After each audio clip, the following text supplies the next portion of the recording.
You are now listening to the Bayshore Community Church podcast. Our mission is to connect to God, connect to people, and to serve the community. Thank you for joining us today, and wherever you are listening, we hope that this message inspires you, encourages you, and transforms you. Our prayer is that this is just the beginning of a conversation between you and Jesus. Enjoy the message. Hey, I feel like we should start out today with a moment of silence for the Philadelphia Eagles fans in the room. Listen, y'all finally lost. And that happens. Eagles fans, it happens, you lose. But you lost to the Washington Commanders. What? Where are the Washington Commanders fans at in the room? Where are you? Listen, it will never get better than it is for you in this moment. You have reached your summit. This is as good as it's ever going to get. Anyway, enough football. What's up, people? Is anybody happy to be in church today? Anybody? Woo! Man, and listen, it's cold out there. Last Saturday, it was 75 degrees. Today, it's 2, I think. My goodness. And I have this thing. I think it should be cold one day a year. Christmas, all right? Besides that, 75 and sunny. Is anybody on that plan? That's what I'm about. It's not going to happen. But anyway, hey, so glad you're here. If this is your first time here, I'm glad you're here. And let me tell you something to our first-time guests. Every time I see my grandfather, he says to me, if I looked half as good as you, I'd be doing even better. So first-time guests, if I look half as good as you all, I'd be doing even better. You're looking good. I'm glad you're here. I'm glad you're choosing to spend part of your weekend with us. Overflow, how you doing? Can you hear me? I'm going to do that every week till I die. I love that. Overflow, I'm glad you're here. I can't see you, but I believe you look good right now. I'm choosing to believe the best, and I'm actually looking right at Nate while I'm saying this. This is kind of weird. But while I'm looking at this camera, can we just show some love to our online family for watching right now? Thank you guys for tuning in. Thank you for listening to Spotify, YouTube, Facebook, all those places. Hey, we're in this series called Porcupine Dance, and we're talking about relationships. And does anybody know what porcupine means in Latin? Anybody? Ow. If somebody actually knows, I will give you my mic because you're smarter than me. You can speak for me. But no, I do know what porcupine means in Latin because I looked it up this week. I'm not that smart. Porcupine in Latin means the irritable back. That's what it means, all right? So just tuck that away for Jeopardy someday. But porcupines have 30,000 barbed quills on their back because they're irritable. Can anybody relate? Anybody is anybody superpower irritable? 2 people raise their hand. The rest of you, I'm irritated at you right now. The Eagles fans are irritated on Monday night, you know what I'm saying? Anyway, enough of that. But how do porcupines stay connected? Because the species has survived, and so somehow how do we stay together even though we're irritable? How do we stay happy together even though we're irritable? And so we're kind of talking about that in this series, and I'm calling today's message, Believe the Best. So I need everybody to turn to 3 people and say, believe the best. Believe the best. Believe the best. Type it in the chat, believe the best. All right, so I need you guys to just kind of take a journey with me. I need everybody to go way back to when you were a kid. Some of you are like, I don't think that's possible for me to go that far back, all right? But go way back to when you were a kid, and I want you to remember how many of you can think of those days when you had a sick day as a kid? Who remembers sick days as a kid? Woo! Okay, listen. I'm going to say something a little controversial right now. I think sick days as a kid are amazing. I'm going to go out on a limb and say I think a day as being sick as a kid is better than a healthy day as a kid. You know what I'm saying? Because you got to skip school. You got to watch The Price is Right with Bob Barker, Plinko. Your mother will give you a ginger ale for breakfast because it settles your stomach. Listen, there's no chance. There's not real ginger in a ginger. You know what I'm saying? That's not chance. But your mom is still giving you a breakfast soda. You're watching Plinko. You're watching Bob Barker. You're getting, to skip school. Forget Ferris Bueller's day off. This is your day off. I'm telling you, I think sick days as a kid are amazing. I will die on that hill. But sick days as an adult, that's the worst, isn't it? Your boss is mad at you. You got to reschedule everything. You got co-pays, deductibles coming out your ears. You can't drink a ginger ale because you're older now. It'll raise your blood pressure. You'll probably die. Bob Barker isn't even the host of The Price is Right anymore. Listen, it is terrible. Right? Like, isn't it the worst to have a sick day as a kid or as an adult? And so sick days as a kid are amazing. Sick days as an adult are not so great. And so just a couple weeks ago in my house, like, the whole family was sick. Everybody had the flu. Everybody, like, tested positive for the flu. I mean, we even thought the dog had the flu. Everybody had the flu in my house except for one person. Me. Now, you might be like, oh, Pastor, that's great. Really? You ever taken care of a house full of flu patients? Listen, I was praying for the flu is what I was doing. I was checking people's temperature, handing out Tylenols. I was giving out COVID tests, and this is 100% a true story. I lost the COVID directions, the test directions in English. All I had them was in German.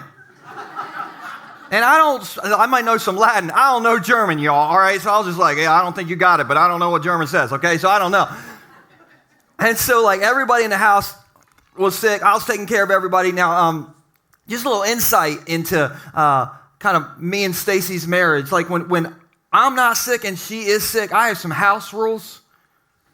I don't know if you all have house rules. I got some house rules. House rule number 1 is we will not share a drink. Doesn't matter how thirsty I am or we will not be sharing a drink. House rule number 2 is I will sit on the couch near her. But there's a 1 couch cushion separation. Not a half a couch cushion, not a third of a couch cushion, like a full couch cushion separation. And the third thing is when it comes to, if she's sick and I'm not, if I want to kiss her, she wants to kiss me, which I do. Okay, I want to kiss her. There is no kissing. No, not until there's no symptoms is there any kissing. You know what I'm saying? Now, I can still be there for Stacy. I can still, comfort her with some house rules. And, in fact, I have a video of how I comfort Stacy when she's sick. Here it is.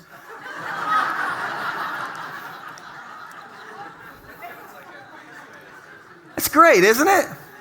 Some of you are, go in the wood shop today and, build a long arm, 6-foot arm. So, anyway, we can pull that down because I just watched that the whole day. But I have these kind of house rules, Now, you should just know this about my wife. When it comes to rules, if there is a rule in place, her sole goal in life is to break the rule. Come on, who's like this? You got to break the rule. Yeah, these are the people who need prayer right here. And so listen, for Stacy, if the speed limit is 25, if that's the rule, she's driving 95. If the wall says, do not touch, she's like, I wonder why they don't want me to touch this. And in my house rule is no kissing until there are no symptoms. Listen, Stacy has never wanted to kiss me more in her life than while she is sick. I can't prove this to be true. This is how it feels like it's true in my house. And so I have this house rule, no kissing, and we're in the kitchen. She's got the flu. And the way I remember it is Stacy came over and she laid a big old kiss on me. And my first reaction was, woo! My second reaction is, girl, you can't be kissing me. Like, I'm the last one standing in this house. Like, if I go down, we all go down. And so I said to Stacy, honey, why did you kiss me? You're trying to get me sick, aren't you? And she said, that was a 50-50 kiss. We equally shared the kiss. And she said, why is it okay for you to kiss me? And that's okay. But if I kiss you, you think I'm trying to get you sick. I'm like, well, you don't need to bring logic into this. Facts don't matter, okay? The fact is yeah, we kiss each other, but can't I just assume that that's not true? Can't I just assume things? Isn't that the whole point of relationships is to assume things that aren't true? Isn't that true? And so, have you noticed that, and my whole point in this is in relationships, we can either choose to believe the worst about the other person, which is what I did in the kitchen, or we can choose to believe the best about the other person. In relationships, we can either choose to believe the worst about the other person or choose to believe the best about the other person. And let me just tell you, one surefire way to have a better relationship is to choose to believe the best about the other person. If you want to have a better marriage, choose to believe the best about your spouse. If you want to have a better relationship with your friends, choose to believe the best about your friends. If you want to have a better relationship with your family, it's Thanksgiving week. But choose to believe the best about your family. If you want to have a better relationship with Bob, the coworker who works in the cubicle next to you and eats tuna fish out the can every single day for lunch and is a close talker. You have tuna fish again, Bob? Okay. Choose to believe the best about Bob, the coworker. And here's why.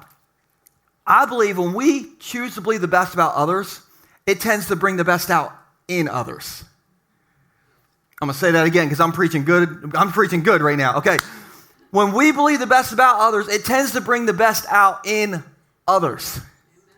But have you noticed how easy it is to believe the worst about others? Is it just me? I mean, listen, why is it so easy for us to believe the worst about others? Because we're irritable porcupines. And the truth, who cares about the truth? Like in the kitchen, the truth doesn't matter. Let me just operate on my emotions. So anyway, in the kitchen, babe, I know you're watching this right now because, by the way, my son Nixon woke up and he threw up this morning. So anyway, they're home right now, and so I'm believing the best for you, buddy. But in the kitchen, I was totally operating out of emotion and not out of fact, because a lot of times we tend to believe the worst. All right, now. Not when I say believe the best, I don't mean ignore the facts. Facts matter. Hello, don't facts matter? Facts matter. Now, here's why I know they matter. A few weeks ago, I was walking by, and my daughter Nora was sitting on the couch, and I walked by her, and her cheek was red, like fire engine red. One cheek, okay? I mean, it was so red, it looked like the Target app, man. It was like red. And so I was like, Nora, what happened to your cheek? And she said, Nixon, which is, my son, she said, Nixon shot me in the cheek with a Nerf gun. Now, just so you all know, we have a very strict, don't shoot your sister in the face with a Nerf gun policy in our house. And so she said that, and I'm like, Nixon, get down here. I'm like, Nixon, why did you shoot your sister in the cheek with the Nerf gun? And this is what he said, true story. He said, well, I told her to lift her hands. I'm like, what is this, 1883? You think you're Tim McGraw? What are you, Sheriff Nixon now? And I said to him, Nixon, well, you still didn't have to shoot her in the cheek. And this is what he said. He said, Dad, I didn't. He said, I shot her in the side, and the Nerf dart, it ricocheted off a bunch of things, and I think it maybe kind of grazed her cheek. And his sister was behind him, and she's just like, that's not true. That's not true. Didn't happen that way. And I'm like, Nixon, I have watched enough CSI to know. That's a lie. I will bust out the CSI, yarn and do the trajectory. That was a lie. And so Nixon was like, yeah, that was a lie. I'm like, we all know. And so facts matter, all right? Facts are a factor. But in general, I think we can choose to believe the best about others instead of believing the worst. And so my goal today is super simple. I just want to show you that when we believe the best about others, it tends to bring the best out in others. It tends to bring the best out in our relationships, and it tends to bring the best out in ourselves. Now, believing the worst has been our human mantra for thousands of years. We are amazing at believing the worst. Isn't that true? And so Jesus knew this, and so Jesus talked about this 2,000 years ago. So I'm going to read you something out of Matthew 7, starting in verse 1. Now, I'm going to read this out of the Message version, and the Message version is kind of it's like the normal Bible, but kind of reimagined. So if you've kind of seen this verse before in the normal Bible, this is kind of helps you hear it again for the first time. And Jesus is about to read all of our mail, all the mail, okay? So just check this out. And Jesus says this, don't pick on people. Don't jump on their failures. Don't criticize their faults. Unless, of course, you want the same treatment. That critical spirit has a way of what? Boomeranging, like Crocodile Dundee, boomeranging, coming back at us. It's easy to see a smudge on your neighbor's face and be oblivious to the ugly sneer on your own. Now, did Jesus just read your mail? He just read all my mail. Now, I know some of you right now are like, why you got to show me these verses on Thanksgiving week? Can't you just let me assume the worst about my family and just eat my turkey and cranberry sauce in my own misery? Come on, like that don't. But here's the thing about this verse. Our culture is not exactly crushing it at this. You know what we are crushing it at, though? Canceling people. Woo! You have trouble with somebody, just cancel them, right? Come on, give me an X. Come on, everybody do some X's. Yeah, and so just quick question. With that in mind, would you say that cancel culture picks on people, jumps on their failures, and criticizes their faults? Yes or no? Yes. Yeah. Okay. Follow-up question. Would you say that cancel culture believes the worst about other people? Yes or no? Yes. Yeah. And so maybe 2,000 years ago, Jesus was like, hey, 2022, I got something for you. Don't pick on people. Don't jump on their failures. Don't criticize their faults. Unless, of course, you want the same treatment, because that critical spirit has a way of like boomeranging. Everybody say boomeranging. Now, the other day, I heard that Sean Connery got canceled. And now, let me just say, I don't know I didn't know him. We didn't go to like lunch or dinner recently, okay? But they said Sean Connery got canceled. I'm like, isn't he dead? So anyway, but let me just say this. I didn't know him, but I love Sean Connery because he was Indiana Jones' dad. Dun, dun, dun, dun, dun, dun, dun. Come on, any Indiana Jones fans in the room? One of the greatest series of all time. Woo!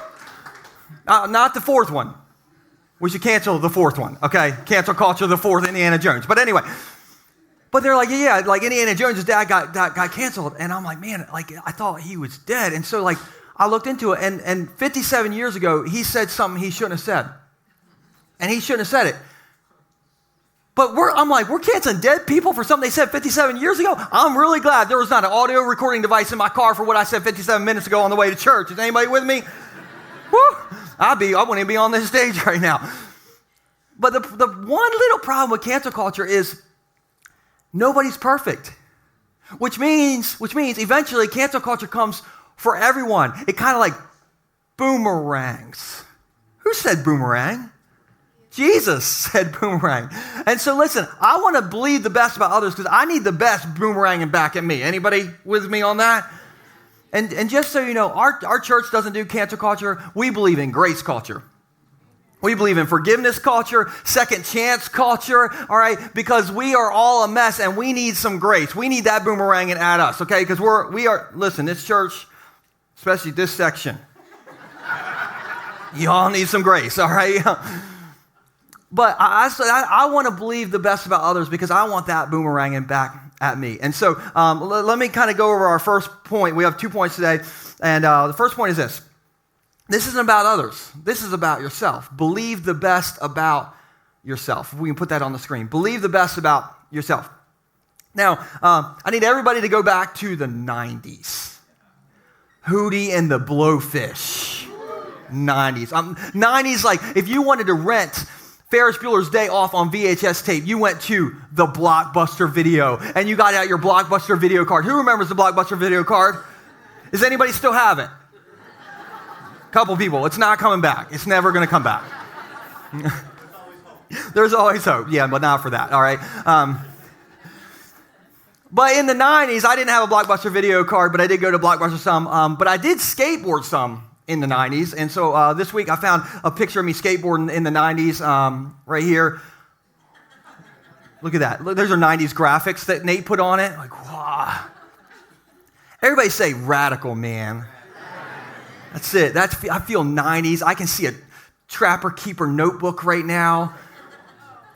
Now, so I haven't really skated really any since the 90s, but a couple months ago, I went to my cousin's house, Heather, which is here, and her son, Levi, had a skateboard, and I thought, I don't know if this ever happened to you. Have you ever thought, like, because you used to be able to do something, you can still do it? Has this ever happened to you?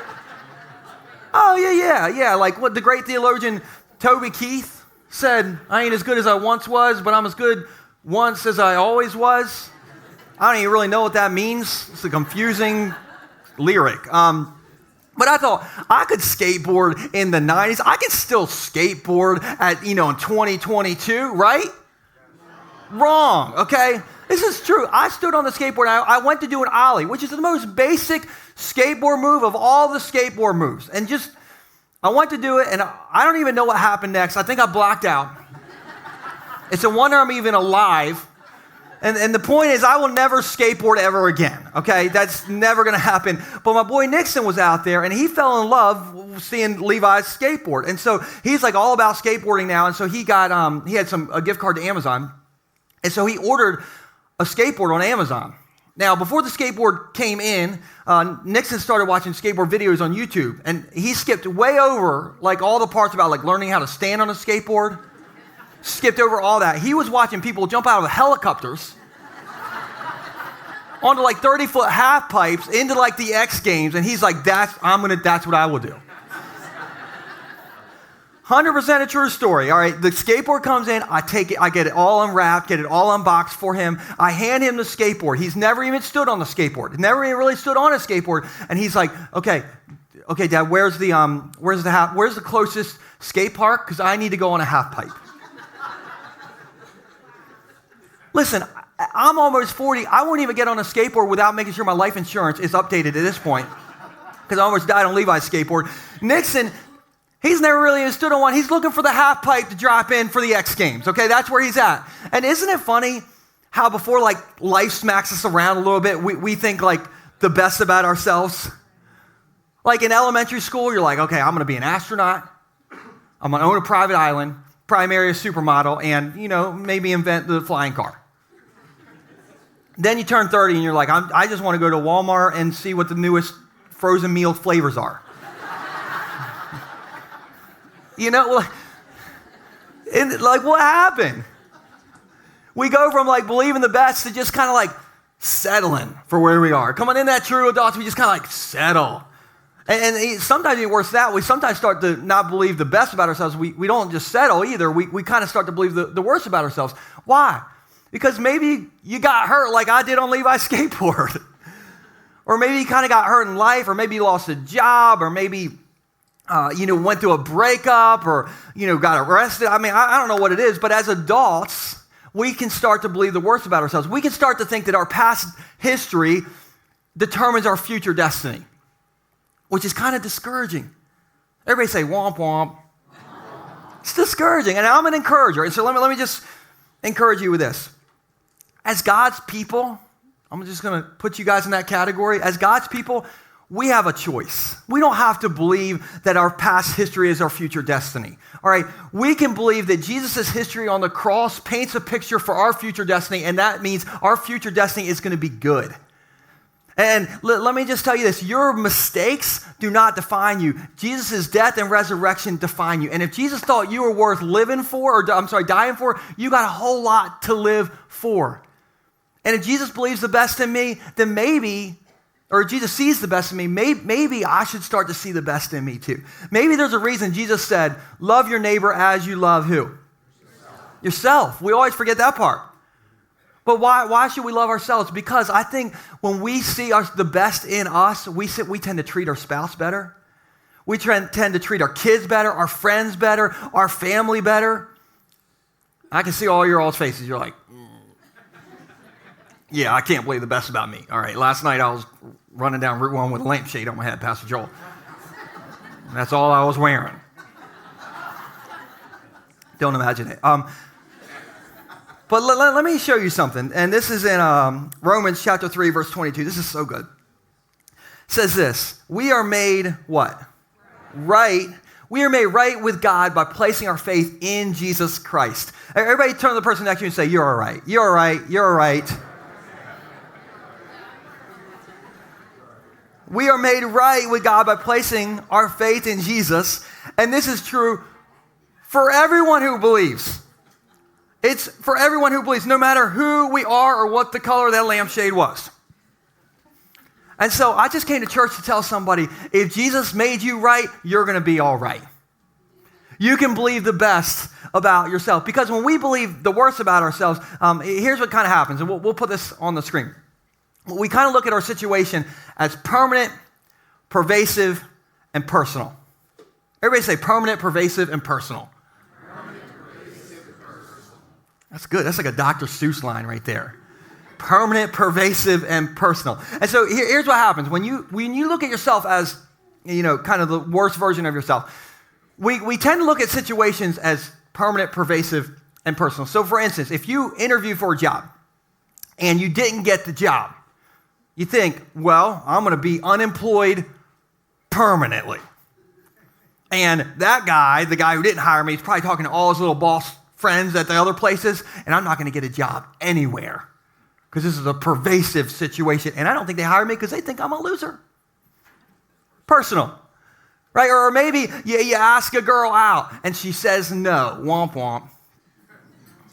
And you think, I'm going to be single permanently.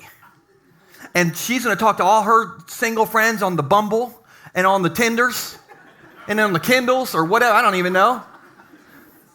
And none of them are going to date me. It's going to be a pervasive, I'll be single, it's a pervasive problem. And they don't want to date me because I got bigger eyebrows, hairs than my head hairs. That's just my personal problem, not yours. But we tend to look at things as permanent, pervasive, and personal. Guys, this is a choice. This isn't based on fact. Okay, the only person who thinks your situation is permanent, pervasive, and personal is you. So can I show you a different way? Is that okay? No, here's a different way. We'll put this on the screen. Instead, look at your situation as changeable, specific, and situational. Everybody say changeable, specific, and situational. These are all hard words to say together. I should have thought this through. Yeah, no, there's not. But let's say, for instance, you ask a girl out and she says no. Which, let me just say, guys, no means no. Don't get getting canceled on me this week, all right? So no means no. But no doesn't mean never. There it is. And so you ask a girl out and she says no, but no doesn't mean never. And so maybe sometime later, she will say yes. And maybe she said no because it's based on some specifics. Like maybe you are unemployed and you live in your parents' basement. But you can change that specific. And maybe she said no because it wasn't about your bushy eyebrows. Maybe it was because she's just not really ready to date anybody. And so the situation is changeable, specific, and situational. Now, I can just tell. Some of you are like, that's a theory. This doesn't really work out. Can I show you like a real-life example that worked out? Is that okay? Okay, here's a picture of, this is Bo Stinkin' Dukes, our normal worship leader, who wasn't here today because his son hurt his arm. And this is a girl named Katie Stinkin' Johnston. Now, I found this in my attic this week, and the reason I have this, and Bo's putting Katie in a headlock, 10 out of 10 would not recommend that. But I have this picture because Bo, Katie, Johnston, and I, we all graduated together, and this is from our senior trip. Now, this is senior year, but in 8th grade, Katie Johnston came to the school that Bo and I were at, and Bo fell off the cliff in love the moment he saw Katie. I'm talking like he was running through the fields, singing The Sound of Music. That boy was gone. But Katie, oddly enough, she wasn't ready to make a lifelong relationship commitment in the 8th grade. Crazy. And so, but Bo, he was, ready to go. Now, he was respectful. She, romantically kind of, pursued Katie, and, she was, not really into it. And Bo could have believed the worst. He could have been like, okay, this is a permanent situation. I'm going to be single. Katie's going to tell all her girlfriends, and no one's going to date me, and, she doesn't like me because I'm a loser or something. Bo could have went down the permanent, pervasive, personal track, but he believed the best. And he kept on calling with those nights and weekend minutes back in 2001, baby. You remember those? You get free minutes on the weekend. So he would call, he would AOL instant message her, you know what I'm saying? With the dial-up, all that stuff. And then eventually, Katie Stinkin' Johnson turned into Katie Stinkin' Dukes. And these two now have more kids than all of us combined. All right, So you don't tell boasting and Dukes things aren't changeable, specific, or situational. He has like 73,000 kids to prove you otherwise. And so I just want to tell you, your past history doesn't determine your future destiny. It's not necessarily permanent. It's not necessarily pervasive. It's not necessarily personal. It can be changeable, specific, and situational. And if Jesus made me right and he made you right, then things are going to be all right. And if he said, love your neighbor as you love yourself, then maybe we should believe the best about ourselves, because when we do that, I think the best comes out in us. And so if you want to believe the best about others, it starts with believing the best about yourself. Now, here's the obvious one. The last point I'll give you today is to believe the best about others. Now, just want to do another little poll. I got you all to the 90s, that last point. This point, I want to see who in the room hates to throw away clothes out of your closet. Like, you keep everything. Your closet could be the set for that 70s show because you have all the clothes from the 70s to now. Come on, raise your hand if you love to keep everything. Okay. How many of you, it gives you no greater joy than to get rid of clothes? How many of you, that's where you're at? Okay, my people, right there. Now, you know what happens when one person hates to get rid of clothes and somebody else loves to get rid of clothes when they meet? You know what happens? They fall in love and get married. Like, they don't say opposites attract for no reason, all right? So, and in my house, like, I'm the one who gets rid of stuff. And my wife, listen, I love my wife, but Lord help her. She has the hardest time getting rid of stuff. She has clothes still from 19 years ago when we started dating. Me, I'm the total opposite. I have this philosophy in our closet, all right? Whenever I bring a new thing in, I take an old thing out. I'm like, oh, a new shirt's coming in. Come here, old shirt. Thank you for your service, old shirt. You have been good, but you're going to go live with Goodwill now.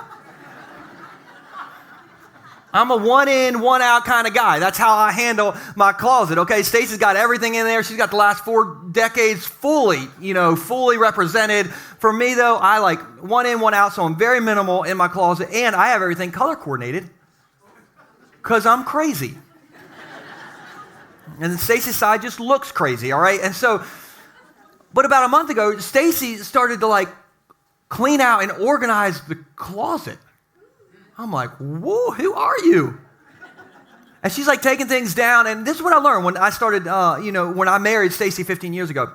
When Stacy starts to clean things out, things are going to get really bad for a while. Like, nuclear bomb goes off bad, bad. But after the dust clears, Stacy can make things way more organized than I can. And so she starts cleaning things out. And so for the past month, there's been these clothes piles in our closet.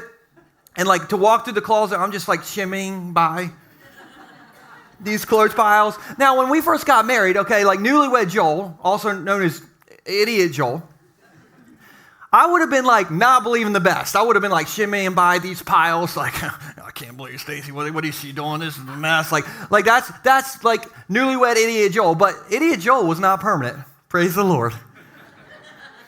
And so now I do intentionally try to believe the best about Stacy. So now I'm this last month I've been shimmying by all her clothes piles, and I'm thinking she's gonna make her side look better than mine. I got to step up my game.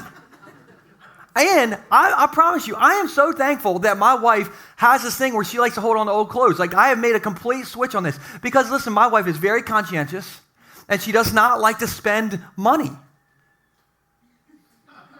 And so I could have old clothes piles and no debt, or I could have piles of debt and new clothes. Choose the old clothes, baby, every single time. And so some of you just elbowed your spouse. Don't do that. Okay, that's going to get you in trouble. But I'm telling you, I do intentionally try to believe the best about Stacy, and it makes our relationship so much better. And so, guys, listen, don't argue about the clothes piles in the closet. Let's just embrace the clothes piles. Take out the snow sled. Go down the clothes piles. You know what I'm saying? They've done all this research to kind of figure out what keeps couples together and keeps them happy. They've done a lot of research. It's what is the secret sauce for marriages and couples? And the truth is they can't really find a universal answer. Some of you are I could have told you that. I've been confused since the day I got married. But they cannot really find a universal answer until the State University of New York did this study, and they were able to land on an answer for secret sauce of why marriages stay together. And here's what they discovered, and we'll put this on the screen. The couples that stayed together and stayed happy were the ones where the husband rated his wife better than she rated herself. I'm going to read that again for all the husbands in the room. The couples that stayed together and stayed happy were the ones where the husband rated his wife better than she rated herself. In other words, he saw the best in her.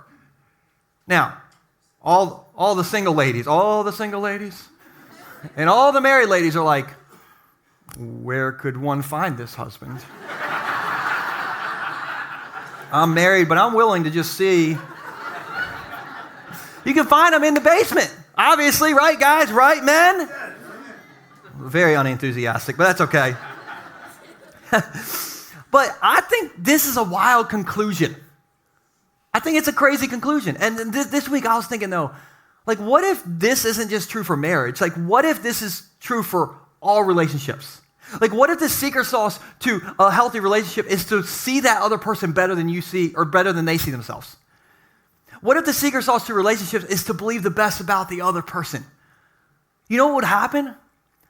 I think we wouldn't be as porcupiney. We wouldn't be as irritable backs anymore. You know what I mean? Why? Because when we believe the best about others, it tends to bring the best out in others. Now, this believing the best about others is not just a State University of New York finding.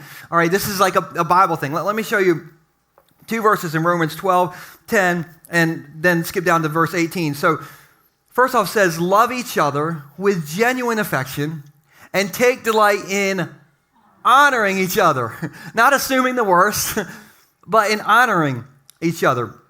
Then verse 18 says, do all that you can to live in peace with everyone. Now, I know, you guys are like, I can't live at peace with everyone. Have you met everyone?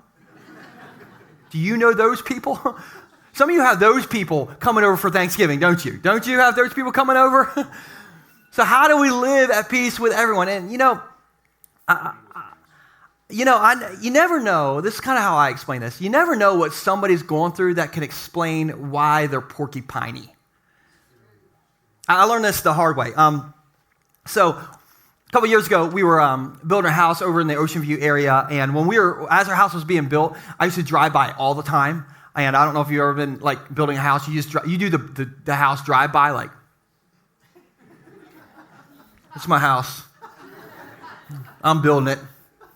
I don't know what a Phillips head is, but I'm building that house.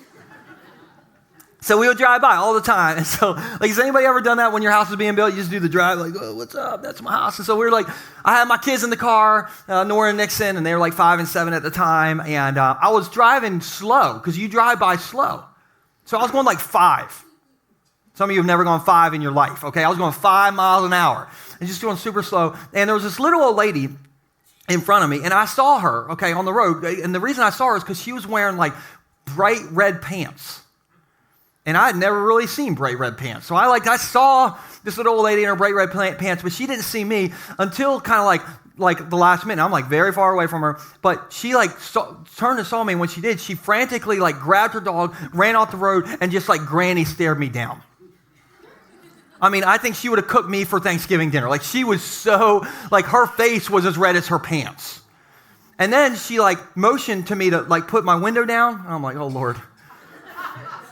But I respect my elders, all right, so I put my window down. And she said, you need to slow down. I'm I'm going 5. I mean, I didn't say that wrong. I'm thinking I'm 5. My speedometer doesn't even want to register what I'm doing right now. It's maybe 5, 4, I don't know. And she said, you almost hit my dog. I'm I wasn't even close to your dog. It's the Eagles Commanders game. It wasn't even close. I couldn't have said that at the time because that didn't happen yet. But I found out later that this lady was from New Jersey. I was well, that explains it. That she was from New Jersey. But I did find out that she was my neighbor a few houses down where I was moving. And this was our first interaction. Not great. And so I kind of like was afraid and avoided her. And I know, like, I'm the pastor, like, love your neighbor. But I'm like, have you met her though, Lord? She almost killed me. And so, anyway, so I avoided her for the longest time. And then one day I was in my yard doing yard work. And she comes and she like comes into the yard. And I didn't see her. I just turned around and old Red Pants is right there. So I'm like, woo, okay. She said, I heard you're a pastor. I'm like, oh, Lord. Yeah, Eagle's Nest is my church.